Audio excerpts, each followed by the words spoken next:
Assalamu alaikum student. Today our topic is law of conservation of momentum. So सबसे पहले तो law of conservation of momentum की definition है. The definition क्या होगी? The momentum of an isolated system of two or more than two bodies interacting bodies remain constant. अब इसकी explanation हम करते हैं कि दो spheres हम ले लेते हैं. Sphere इसका mass m1 है और एक और sphere है जिसका mass m2 है. अब ये स्फीयर्स हैं तो एक्सप्लेनेशन में सबसे पहले आपको बता दूं कि ये स्फीयर्स m1 m2 है और ये एक स्ट्रेट लाइन में मूव कर रहे हैं with velocity u1 and u2. इसकी वेलोसिटी को हम u1 से नोट करेंगे, इसकी वेलोसिटी को u2 से नोट करेंगे. अब velocity originally v1 and v2 से डिनोट की जाती है, लेकिन यहाँ पे हम u1 एंड u2 इसलिए यूज कर रहे हैं क्योंकि हमारे पास आगे जब ये सिस्टम चलेगा तो उसके बाद इसकी वेलोसिटी चेंज होगी. सो उस चेंज होने की वजह से इसकी वेलोसिटी को u1 का नाम दे रही है और इसकी वेलोसिटी को u2 का नाम दे रही है. अब आपने ये भी याद रखना कि u1 जो है velocity u1 is the greater than u2. Then next अब आफ्टर सो इसका जो हमारे पास इनिशियल मोमेंटम होगा वो क्या होगा? So initial momentum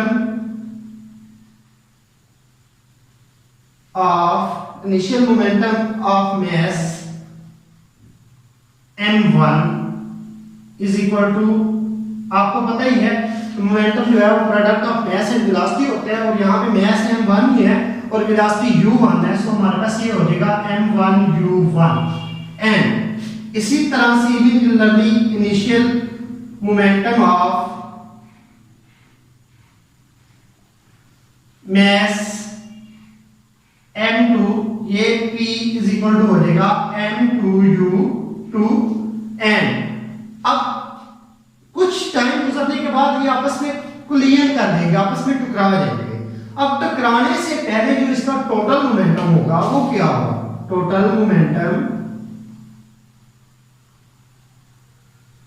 of spheres before collision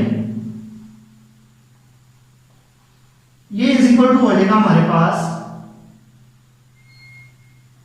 m1 u1 plus m2 u2.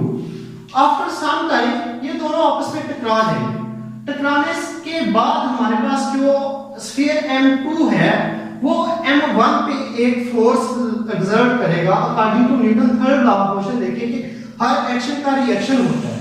सो जब ये आपस में टकराएंगे तो मास m2 जो है वो हमारे पास इसके ऊपर एक अपोजिट फोर्स भी लगाएगा.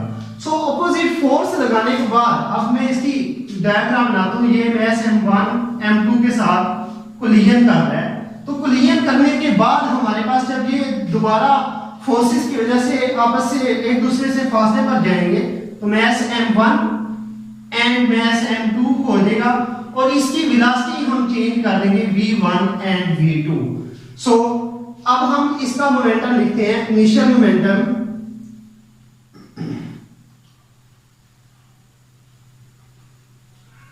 मोमेंटम ऑफ मास m1 इसको भी p से डिनोट करेंगे और ये आ जाएगा m1 v1. So initial momentum of mass m2 इसको भी p से डिनोट करेंगे, ये आ जाएगा m2 v2. And total momentum after collision हमारे पास क्या आ जाएगा? टोटल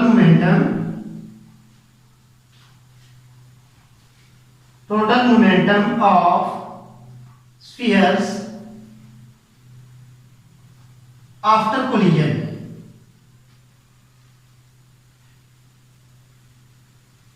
ये हमारे पास इक्वल टू हो जाएगा m1 v1 plus m2 v2. अब देखिए according to law of conservation of momentum जब दो या दो से पार्टीज आपस में दो या दो से ज्यादा पार्टीज आपस में इंटरेक्ट करती हैं तो उनका हमारे पास जो मोमेंटम होगा वो कांस्टेंट रहेगा. सो लॉ ऑफ कंजर्वेशन के मुताबिक हमारे पास फिर इसका मोमेंटम बनेगा total after and before collision वो हमारे पास दोनों क्या होंगे? इक्वल आएंगे. So total momentum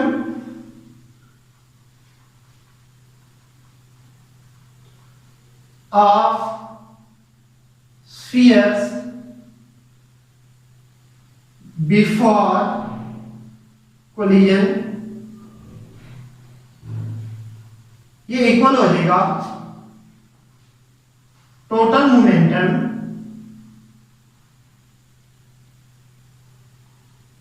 of spheres after collision. So ये दोनों इक्वल हो जाएंगे। अब total momentum of sphere before collision क्या था, m1u1 plus m2u2 is equal to हो जाएगा m1v1 प्लस m2v2। अब इसी की ये तो एग्जांपल थी हमारे पास स्फीयर्स वाली।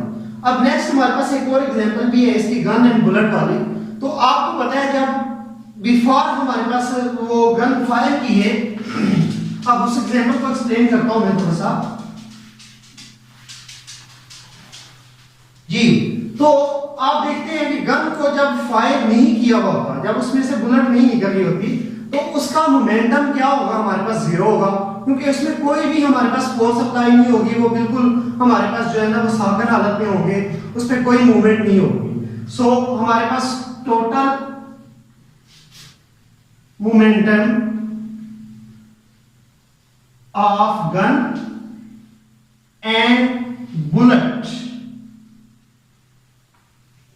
बिफोर फायर ये इज इक्वल टू हमारे पास जीरो होगा।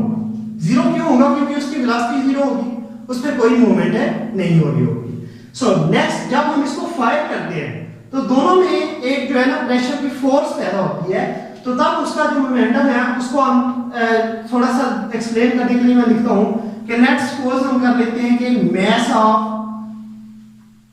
ऑफ बुलेट, इसको हम लेट कर लेते हैं ये स्मॉल एम के इक्वल है, एंड वेलोसिटी ऑफ बुलेट ये हमारे पास स्मॉल v के इक्वल है, एंड इसी तरह हमारे पास मास ऑफ गन जो है उसको हम कैपिटल M से शो कर लेते हैं, and mass of velocity of gun ये कैपिटल V से शो कर लेते हैं।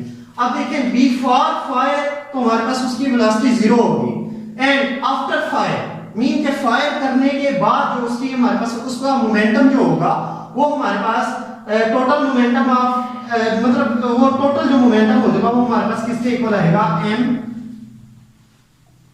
v plus small m v, mean के इसका मोमेंटम प्लस गन का मोमेंटम दोनों को प्लस कर देंगे तो ये हमारे पास आ जाएगा टोटल मोमेंटम आफ्टर फायर।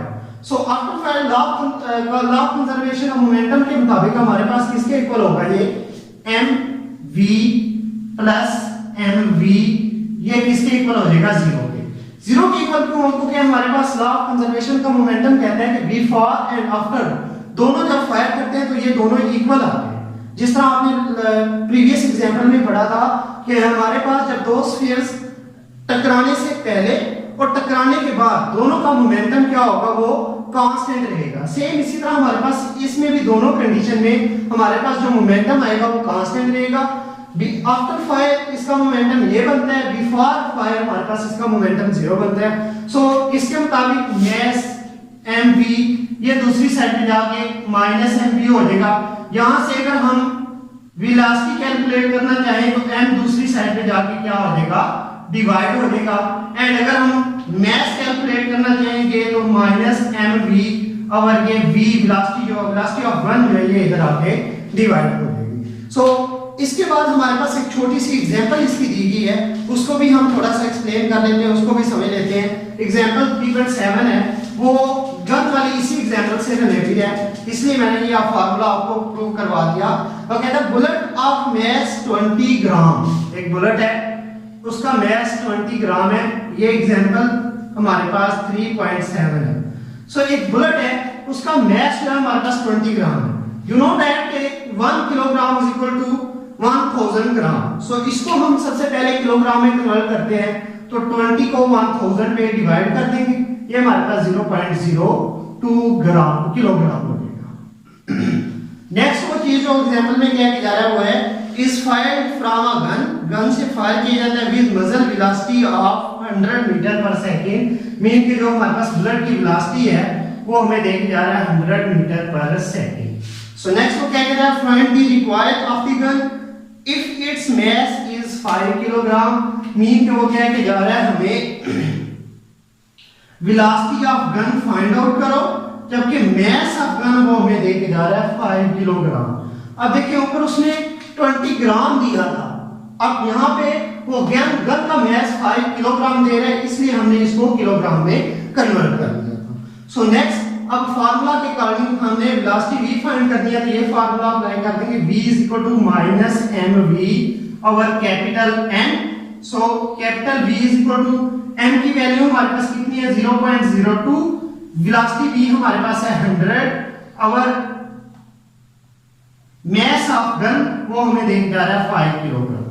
इसको मल्टीप्लाई करोगे 100 से तो 2 आ जाएगा, 2 ओवर 5 हो जाएगा।